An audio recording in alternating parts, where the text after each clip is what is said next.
You talk about crypto as a tool for diversity and inclusion. And ironically, I think right now what we're experiencing is a lot of people suggesting that crypto is actually taking advantage of communities instead of helping them.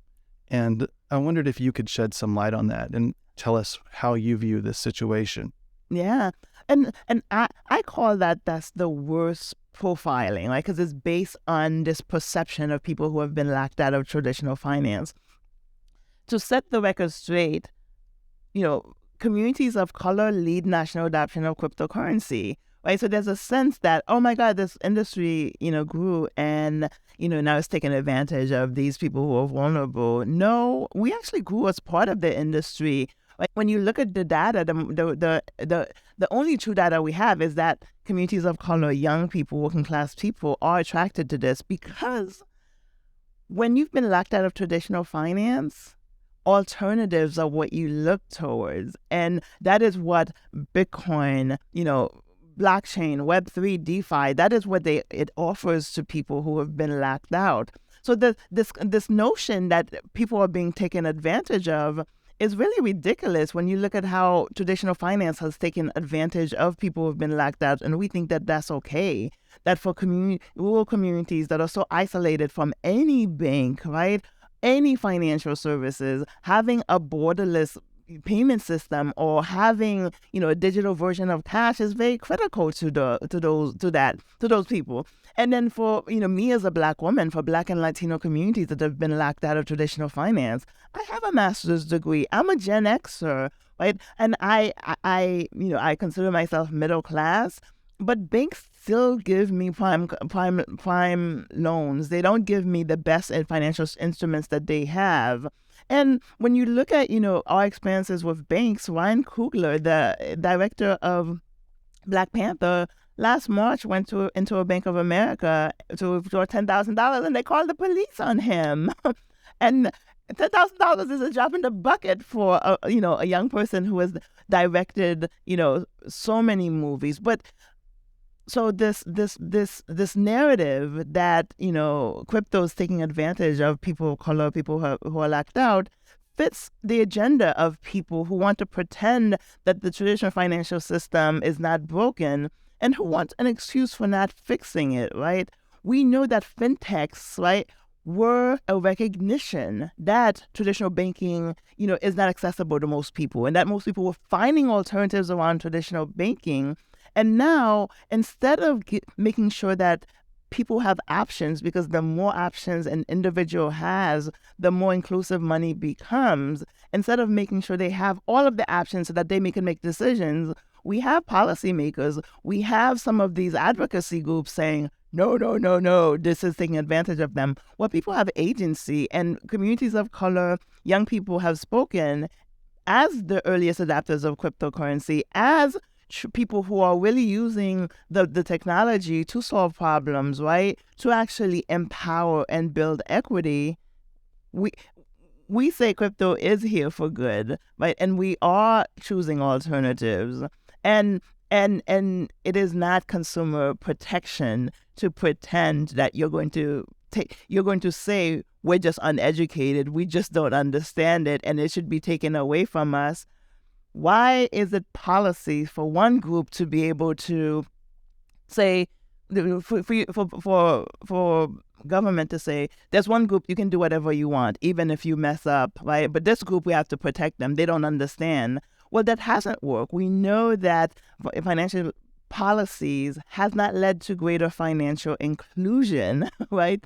So I think it's laughable when people who haven't been able to solve the problems, their first thought is to take solutions off the table. And education is the key. Yeah. And that's what you're working on. Talking about one particular policy initiative or proposal that came out recently, I wanted to get your perspectives on it. It's the Senator Warren and Marshall bill focused on anti-money laundering and digital assets, but I think a lot of the motivation behind that is consumer protection. And it is very damaging, in my view, to the cryptocurrency industry because it takes every different part of the industry, whether it be someone who has a unhosted wallet or someone who is a miner trying to help just contribute to a blockchain ecosystem, turns them almost all into money services businesses and regulates them in a very heavy way that is really not workable. Yeah. But then it even goes beyond that and says that privacy coins cannot be handled by any financial intermediary. Yeah. So this is a big issue for us, I think, for the industry, and I'd love to hear your thoughts about it. Yeah, it's misguided. We know that we are regulating financial services based on 1930s policies that never included the concept of financial inclusion or entrepreneurship in the way that we define it today. So this bill, I agree, it's not just misguided, it's dangerous, right?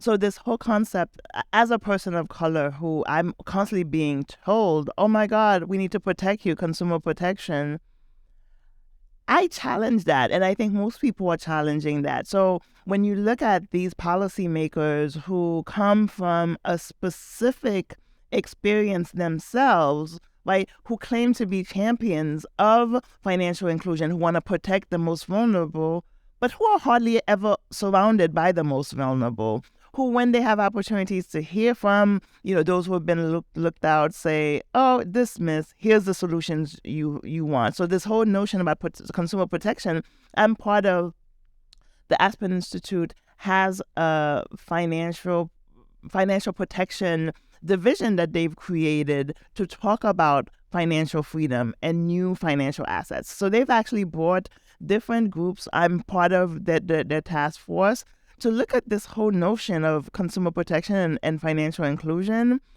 What has it led to? The impact, and I'm not speaking for the Aspen Institute, but as the task force meets and we talk about the impact of policies that claim to be focused on consumer protection, they haven't actually led to those outcomes. And even when you talk about, this bill and some of the assumptions about who are miners and stakers, right, or even who are the software and hardware developers, right, these policymakers just assume that Black and brown people are not part of that ecosystem, right?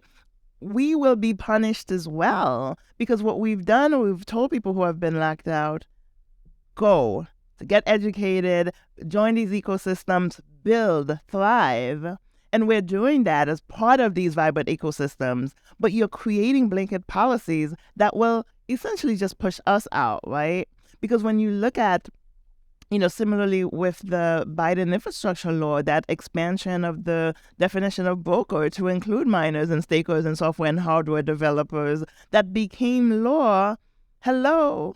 What do you think people of color, those innovators of color who are at ETH Denver, right, who are building, products and services and wallets, and what do you think we're doing? Are we invisible to policymakers? So, Senator Warren, I would encourage her to actually speak to real constituents. I think her purview is often around they just want to engage wealthy corporations, multinational companies, and say, what are you doing? How are you held accountable? Well, their constituents want to hold them accountable. We want to hold Congress and regulators accountable for pretending we don't exist, for not making space for our voices, for advancing these types of policies and not considering the impact of inclusion or even economic growth, job creation for small operators, micro enterprises. The PPP loan was another example of the short-sightedness. They came and said, oh, PPP loan, independent contractors, e-commerce businesses, minority businesses, this was for you, but they never changed the system. They didn't create a new paradigm. So of course, banks had to go to their usual suspects, because that's the only way they can comply. And yes, the SBA, kudos to them for giving licenses to fintechs to actually be able to administer these loans. But the minute fintechs started actually giving loans to e-commerce businesses and non-traditional businesses, they were just like, well, where's the compliance? We have to stop this. So Washington creates policies and doesn't even think through how do you actually really foster consumer protection.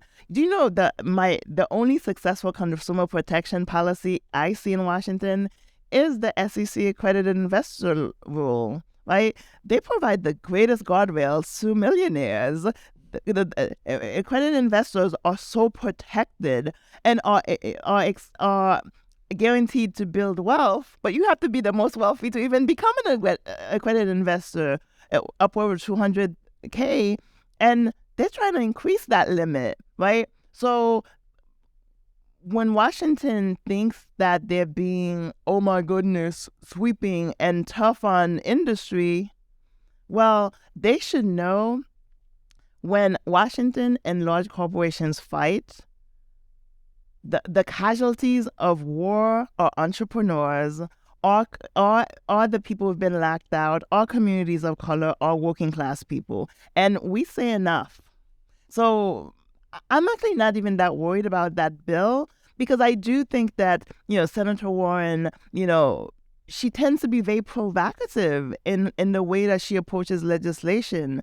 She tends to want to make a splash, and we need her to be a bit more thoughtful about how you actually foster entrepreneurship, how you actually help families get a piece of their American dream, how you actually go back the middle class. And it's not by pretending the only people who exist are wealthy corporations that you actually have to prove that you're against. We get it. So start focusing on everyday Americans and their needs. So powerful. And I can just feel the energy and fight in you. And I'm so glad you're going to continue that.